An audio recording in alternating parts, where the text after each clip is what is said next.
Comedy Now, Uncensored, starring Dan Bingham.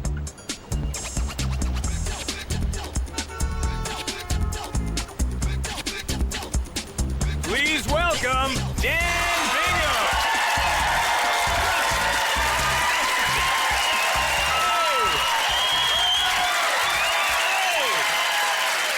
Hi, guys. Thank you. Thank you. Oh, man. Thanks, guys. That is awesome. Toronto, how you feeling tonight? I like it. It's great to be here. I am from Montreal. And I don't know if you guys are aware of this, but Montreal, I mean, not only do we have some of the worst drivers on the planet, right? But we somehow got stuck with all the worst pedestrians as well. Like the other night I'm driving, right? I came up a little too quickly on a stop sign. Bumper comes a little too close to a pedestrian. So the pedestrian gives me one of these. He's like,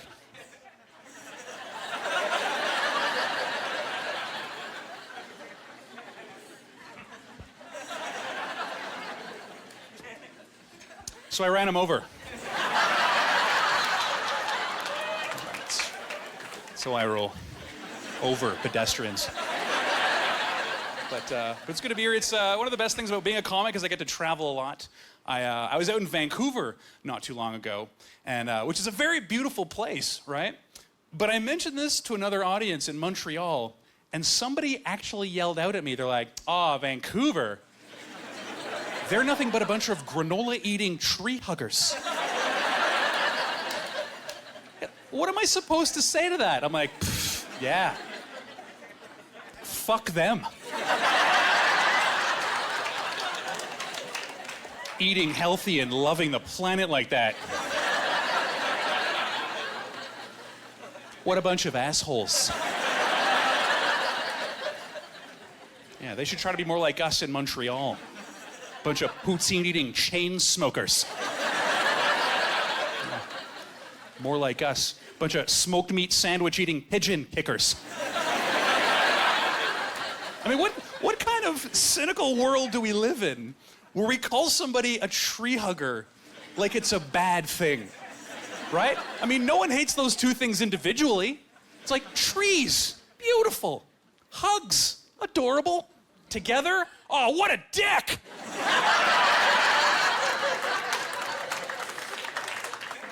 Actually, I saw one of the strangest things I've ever seen in my life when I was out west. Has anyone heard of a bee on a string? I've never heard of this, right? I was at this backyard barbecue party, and some dude captured a bumblebee in this plastic container. He brings it inside, he puts it in the freezer. It gets better. Now, the bee thinks it's time to hibernate, so it goes to sleep. The guy then takes the bee out of the freezer, well, before it freezes to death and becomes a beesicle. He takes the bee out, he grabs a spool of thread, and he ties one end of the thread around the bee. So when the bee wakes up and starts to fly around, now you have the angriest fucking kite I've ever seen. Like, why would you ever want to stop a bee from being anywhere else in the world? I mean, hey, what's next? Hey, snake on a leash. So I have been traveling a lot. I've been touring through the US, and you guys are all familiar with the stereotypes that Americans have towards Canadians, right? But I discovered that the further you go south, the weirder these stereotypes get. Like, if you go to New York or Boston, you hear things like, I hear you guys say A a lot and drink lots of beer. That's not even a stereotype, that is a fact. But then you go to, like, Charlotte, North Carolina, you start hearing things like, oh, you're from Canada? I heard y'all live in igloos and ride around on polar bears, eating whale blubber. which is bizarre, but still pretty classic, right? We've heard all that stuff before. But by the time you get to Houston, Texas, it's like...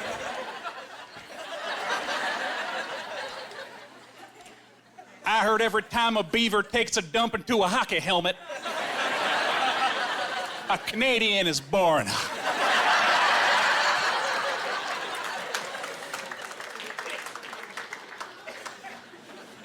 That's just fucking weird. Like, here's the thing. I don't expect Americans to know a lot about Canada. Like, I don't know a lot about the US, but I was at a dinner party in Southern California where I witnessed an ignorance so pure. And it deserves its own box in the periodic table of elements. We'll call it ST for stupidium. I'm the only Canadian sitting at this dinner table, and the husband, the host of the party, starts telling us a story about how his 5-year-old son was playing in a farmer's field and how he went to climb over a barbed wire fence and accidentally punctured his scrotum. Yeah. First of all, I don't think he needed to use the word accidentally.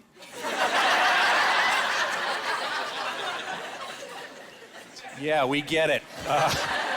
Pretty sure little Johnny isn't trying to scratch an itch on ye old barbed-wired fence. But before he continues with the story, his wife stops him. She's like, "Hold on a second, honey." And then she looks out at me. So now the whole table is looking at me. She's like, "You're from Canada, right?" "Right. Do you know what a scrotum is?"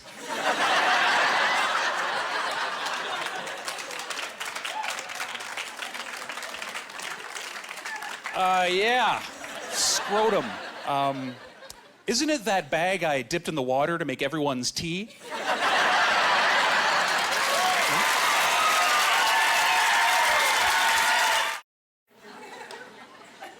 I love my coffee in the morning with breakfast. I love toast.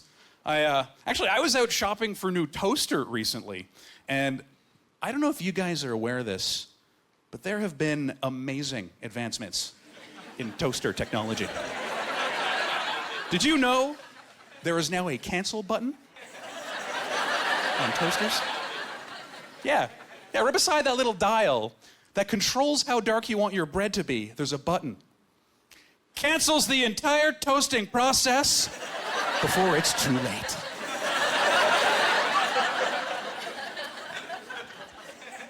How busy are you that somewhere in between insertion and poppage, you're going,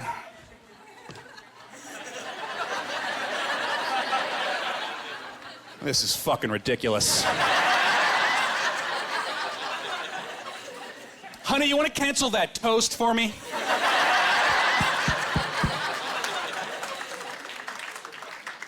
I don't have a goddamn minute. These are the same people that pull their food out of the microwave when there's only 4 seconds to go. Shut up, you all do it. It's like 6, 5, 4. Okay, get it out of there. I can't wait any longer. My Michelinas is bubbling. I can see it. Which reminds me, my grandfather is very old and he's very Scottish, and he's not exactly up to date with all the new technologies. Like, I was at a family reunion recently, and I was playing video games in the basement with my little cousin. And when I came up the stairs, he saw me doing this, right? So he looks at me, he's like, "What the heck did you do to your shoulder?" And he became very confused and upset when I told him that I was playing tennis with Dylan's Wii.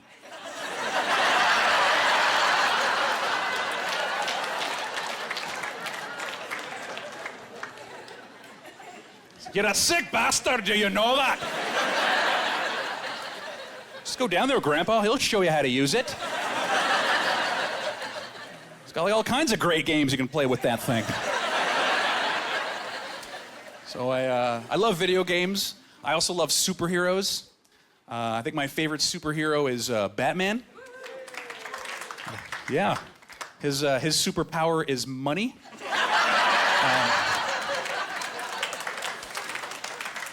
Bruce Wayne would be shit without the cash. And but how many of you guys remember the Batman remake of Jingle Bells?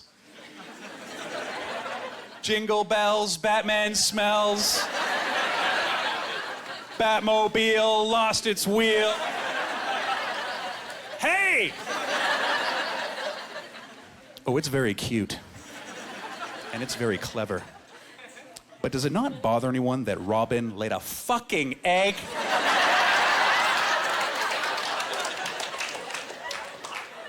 I mean, Batman smells. It's cute. It rhymes. He lived in a Batcave. It's probably true. The Batmobile lost its wheel and Joker ran away. I mean, that's just good cause and effect storytelling right there. But to inflict the boy wonder with some type of bizarre reproductive disorder. They're taking things too far, people. Before I got into comedy, I used to work in an office with this French dude named Serge. Now, Serge's English was almost perfect, right? But he'd make mistakes from time to time. Like instead of saying, "Hey, Dan, watch me fuck with that guy's head." Serge was like, "Hey, Dan, watch me fuck that guy in his head."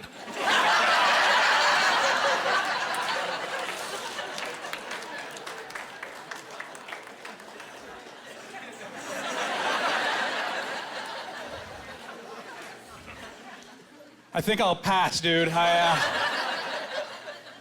got a Michelina's lunch in the microwave, and it's coming up on 4 seconds, so...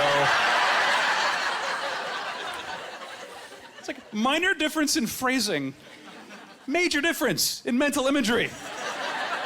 So this one night I walk into a bar, and I see Serge. He's hitting on these 3 girls. He's very ambitious. And I walk over to the table with a tray of shots, and Serge gets really excited. And he turned to the girls. Now, I'm pretty sure what he meant to say was, this guy's the bomb. Or, this guy, he's the shit. What Serge actually said was, this guy, he's a shit bomb.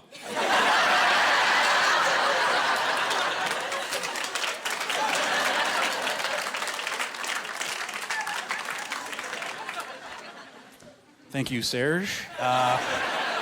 Worst wingman ever. Like, how do you even recover from an introduction like that? I'm standing there, I'm like, yeah. That's right, ladies. Hope you brought an umbrella.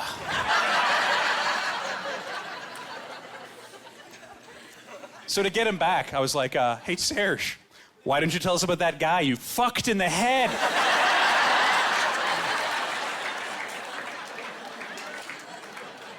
Yeah. If I'm not getting laid, you're not getting laid.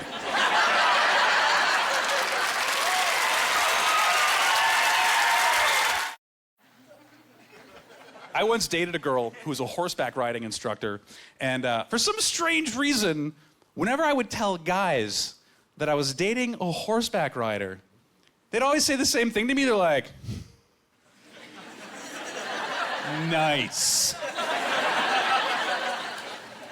I bet things are really wild in the sack. Oh, it's a rodeo in there. Well, for me, anyhow. For her, not so much. I mean, she's used to riding these 900-pound animals that buck and gallop and jump over fences. All I have to offer is this.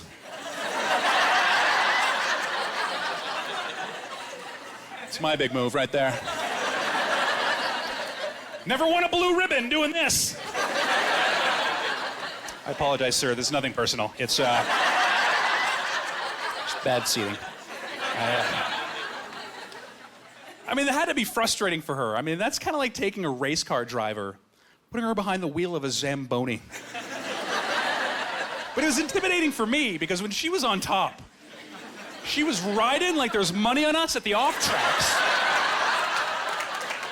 Meanwhile, I'm on the bottom, worried that if I suddenly get a leg cramp or something, she's gonna shoot me in the head. And that's a lot of pressure.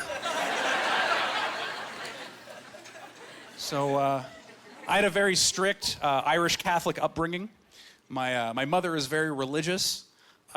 She's so religious, whenever I went to her with a problem, instead of offering me a practical solution, she would tell me which patron saint I needed to pray to. Apparently God is so busy he has to delegate. It didn't matter what the problem was either. My mom had a saint ready to go, like that. I'd be like, Mom, I feel really sick. Well, why don't you go sit on the toilet and say a prayer to Saint Bonaventure? I looked him up.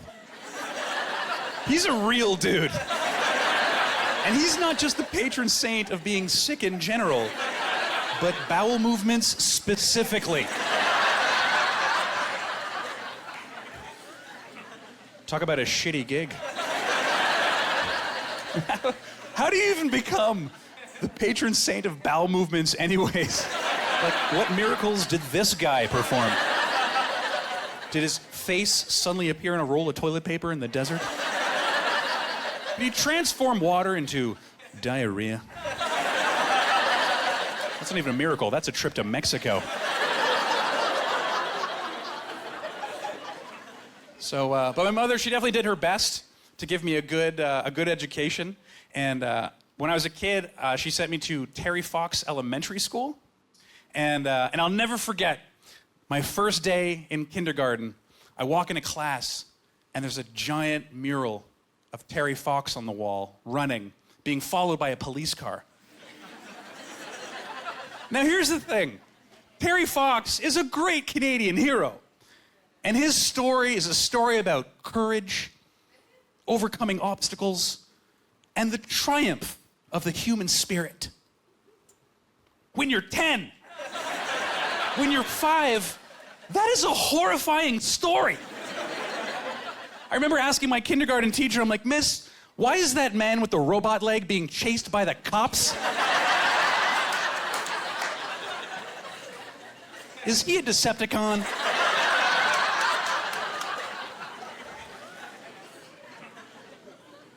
And I'll never forget, she told me, she's like, well, Terry was once a little boy with 2 good legs, just like you. But then a terrible disease started to eat one of them, and the doctors had to cut it off with a surgical saw. And that made Terry very sad. But then the doctors gave him a leg made out of metal. And do you know what he did? He started to run from one end of Canada to the other, raising money for cancer. And I'm 5 years old. I'm like, oh, really? Did he make it?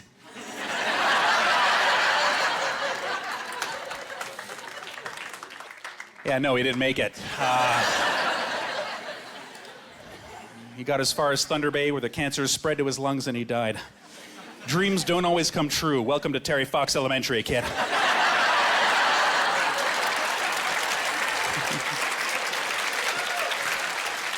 Thanks, guys. So after that, I went to a high school called Pierrefonds Comprehensive High School, or PCHS for short. And the kids had so many creative names for our school, like PCHS. They're like, oh yeah, people come here stoned. Prison camp Hitler style. Or my personal favorite, pure Canadian horse shit. That's where I went to school. And our mascot, like I played on a lot of sports teams, and our mascot was we were the Trojans. That's great. Bunch of little condoms running around. Which actually, I keep hearing these commercials on the radio advertising for Trojan condoms. You guys heard these ads? They always end with the same type of slogan. They're like, Trojan condoms. Protection you can trust. How did this ever happen? Like, at what point in history did the Trojans become so trustworthy for protection? I mean, Troy got sacked and burned to the ground. The Trojans couldn't protect their own city from 40 Greeks hiding in a wooden horse. So I think they should change their slogan from protection you can trust to Trojan condoms. If the Greeks penetrate you, it's gonna burn.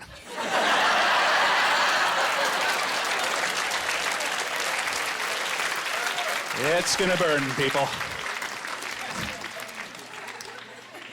So, speaking of naming prophylactics after ancient civilizations, I recently saw the movie 300. You guys seen this movie? Yeah. It's based on the famous Battle of Thermopylae, right? I'm surprised that no one ever named a diaphragm after the Spartans. I mean, think about it. They are a thin layer of defense, protecting a narrow passage from millions of enemy soldiers. Spartan diaphragms, useless against attacks from behind.